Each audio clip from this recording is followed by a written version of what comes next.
アドルフ・ヒトラーは国民哀悼の日を一転させました。この日はもともと第一次世界大戦で失われた無数の魂に静かな祈りを捧げる日でした。しかし大衆の心を掌握する術を知り抜いたヒトラーは、この式典を戦意高揚のための壮大なプロパガンダへと変貌させたのです。こうして制定されたのが英雄追悼の日。静かな哀悼は熱狂的な崇拝へと塗り替えられ、その日の主役はヒトラー自身となりました。しかし戦局悪化に伴い、英雄追悼の日は再び陰鬱なものとなっていきます。とりわけ1943年の式典はまるでナチスの葬式であるかのような重さに満ちていました。直前に起きた30万の兵士が生死病死、あるいは捕虜となったスターリングラードの惨劇が暗い影を落としていたからです。ですが歴史の女神はさらに残酷な皮肉を用意していました。その日追悼されるべき英雄たちの列にヒトラー自身の名が加わろうとしていたのです。今回は歴史の闇に消えた2つのヒトラー暗殺事件について語ります。1943年3月13日の中央軍集団司令部の士官食堂では、後にヒトラーの人物像の異様さを印象づける文脈でしばしば引用されることになる不快な食事風景が繰り広げられていました。暗殺グループのメンバーでありながら奇跡的に終戦まで生き延びたシュラーブレンドルフは次のように回想します。ヒトラーの食事風景は誰の食欲をも奪うのに十分なものだった。左手を太ももに置き、右手のスプーンだけで野菜スープをすすっていた。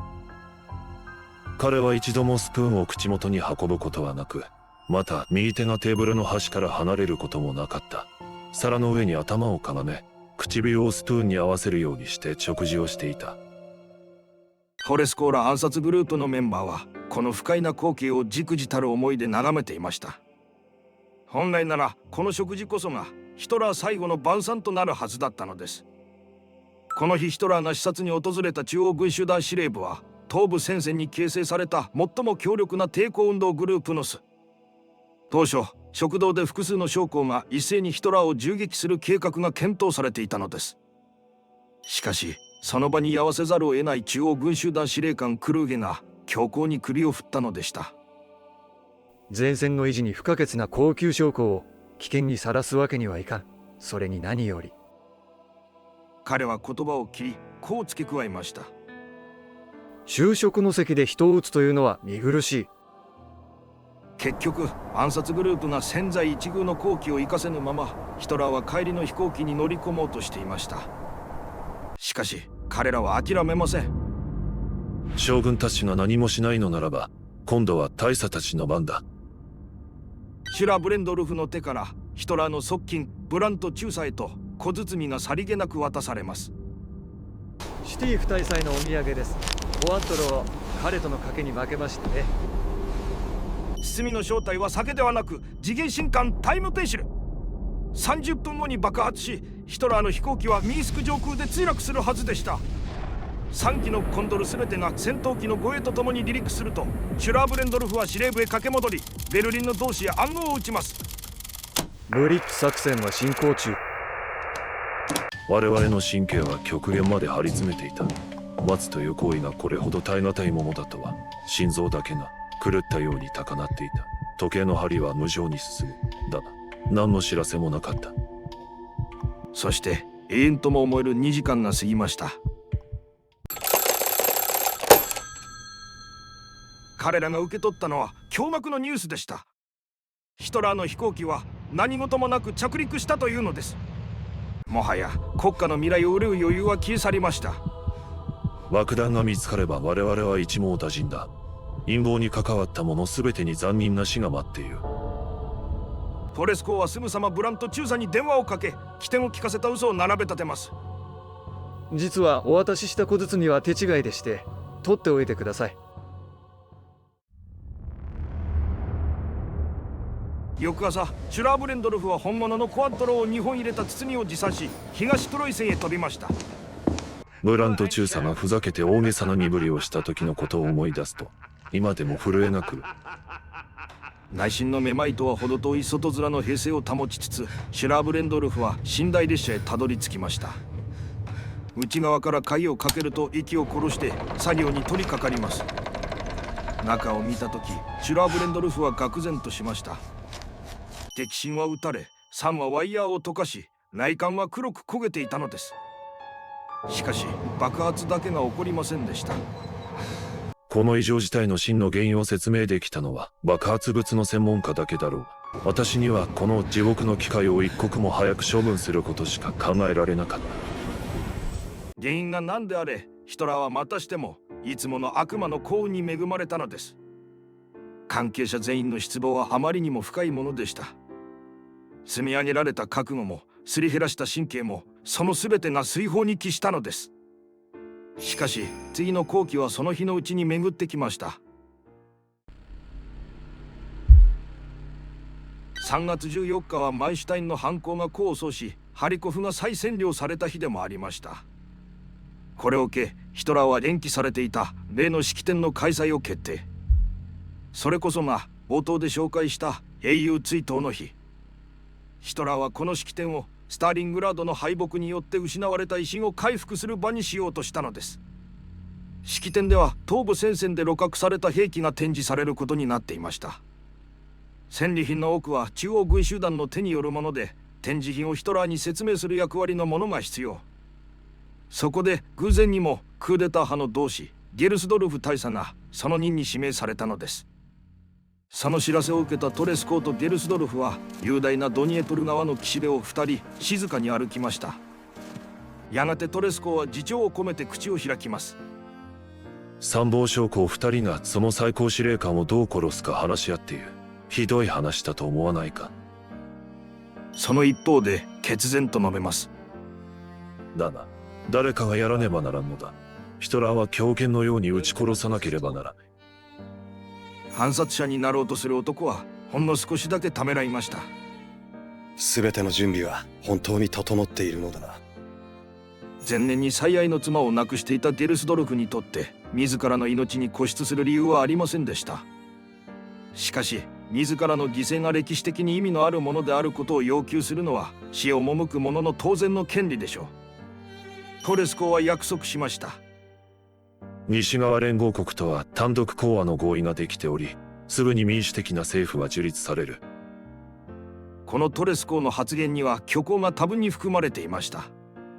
しかし時に思い込みが歴史を動かす原動力となります。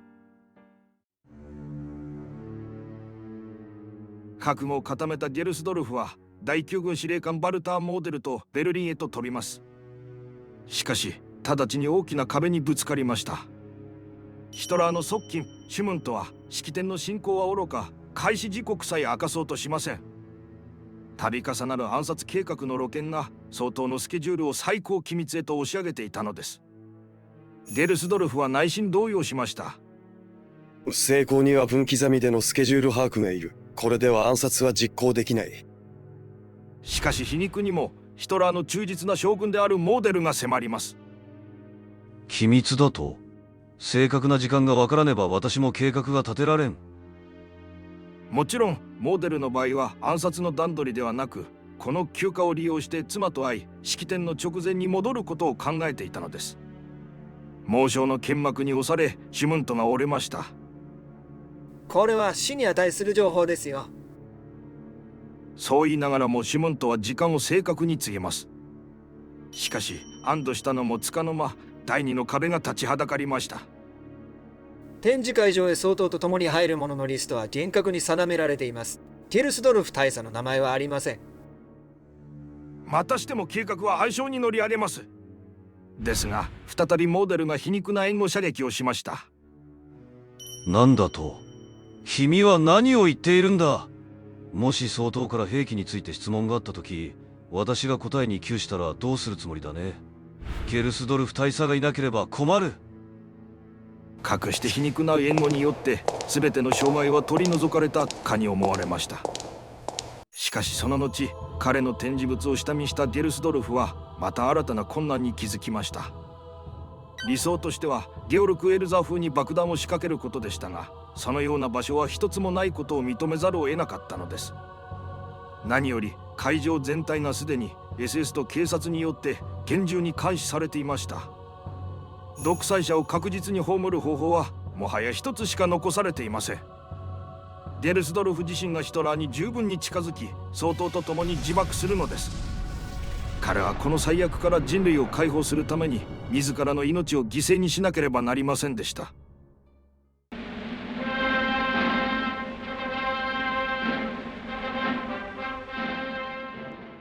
1943年3月21日、ヒトラーはゲッペルスと共にメルセデスの装甲リムジンで帝国首相官邸から式典へと向かいました。ゲルスドルフは当然のことながら萎衰もしていないにもかかわらず完全に覚醒した状態でその光景を見つめています。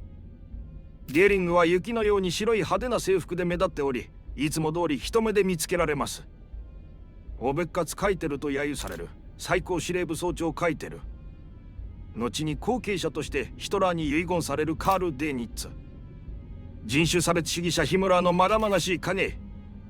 もしこの爆弾が爆発すれば、とゲルスドルフは悟りました。ドイツを蝕む指導部は歴史から一掃される。ヒトラーとゲーリングを先頭に一行が式典会場に入場します。会場内では大勢の軍人や関係者が着席しており、ナチス式敬礼で出迎え、ヒトラーのお気に入りの作曲家であるアントン・ブルックナーの交響曲第7番第1楽章の陰鬱な調べです。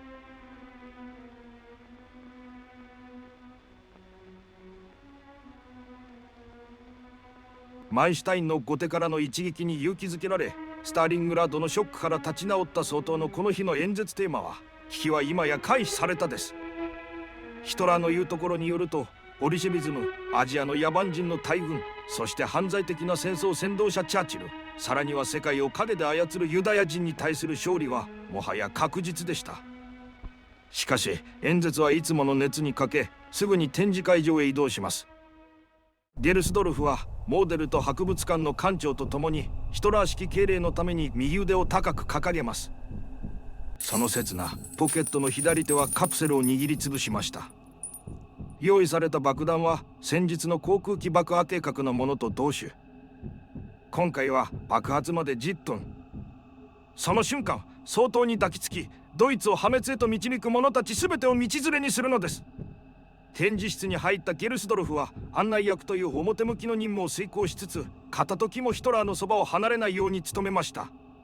全ては計画通り、7期にわたる抵抗運動が今成就するかに見えました。ですが再び悪魔が味方します。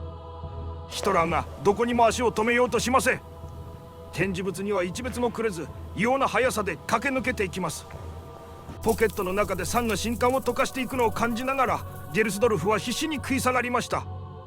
ある展示品の前で彼は長々とした説明を始めます。それは中央軍集団がベレジナ縄の底から回収したナポレオンのわしの軍機でした。ベレジナ縄とは1812年にロシアからの悲惨な撤退においてフランス軍が壊滅的な打撃を受けた因縁の地。その川底から回収された品物はロシア侵攻の末路を雄弁に物語り、独裁者の神経を逆なでしてその足を止めるにうってつけのはずでした。しかし無駄でした。ヒトラーは止まりません。脈絡もなくゲーリングが教会がいかに反ヒトラーであるかを語り始めます。ですがこの相当お気に入りの話題にすら足を止めません。ヒトラーが危険の匂いを嗅ぎ取る予知能力があったという人がいます。構想段階まで含めれば彼に対する暗殺計画は40にもあったと言われます。その筋はやや誇張が含まれますが、事実として10以上の全てが未遂に終わりました。このことを超常現象やオカルトと一蹴する必要はありません。ヒトラーのように死と隣り合わせに生きる人間は感覚が鋭敏になります。ヒトラーがゲルスドルフがまとう雰囲気から言葉にできない死の匂いを嗅ぎ取ったとしても、それほど突飛なことではないでしょう。30分が予定されていた視察がわずか2分。ゲルスドルフが後に回想した言葉を借りれば、ヒトラーは展示室から走り出たのです。呆然自失としながらもゲルスドルフは瞬時に我に返ります。彼は最寄りのトイレに駆け込むと、震える手で信管を引き抜き九死に一生を得たのでした。その頃展示会からあれほど盛況に飛び出したヒトラーは、外ではロシアの戦車を見つけて乗り込み、数分間それを調べていたとか。一方ゲルスドルフは近くのクラブで強い酒を煽り、なんとか平静を取り戻そうとします。ついさっきアドルフを殺せたの Den にな hätten。wir heute erledigen können. そこに偶然彼の古い友人がいました。何も知らぬその男はヒトラーがオートンカーに乗っているのを見たと自慢しました。ハイドリヒを仕留めた爆弾のように歩道から手榴弾を投げ込めば一瞬で片付いたぜ。とその自慢屋は豪語します。デルスドルフはただつぶやきました。ああ、間違いない。この日を境にヒトラーが公の場で演説を行うことはほとんどなくなりました。心身の衰弱は誰の目にも明らかとなり、彼は日の当たる場所から姿を消していったのです。それは暗殺がさらに困難になったことも意味しました。1年半の時が過ぎた1944年7月19日の夜、赤眼の軍人が教会で祈りを捧げていました。クラウス・フォン・チタウフェンベルク大佐です。1944年7月、西ではノルマンディ上陸作戦により、東ではバグラチオン作戦により、ドイツ軍戦線は崩壊寸前。無意味な殺戮を終わらせ、祖国の破滅を回避するためには、もはや一刻の猶予もありませんでした。当チャンネルは動画版漫画日本の歴史を目指し、日々制作に勤しんでいます。励みになりますので、配布、高評価、コメント等での応援よろしくお願いいたします。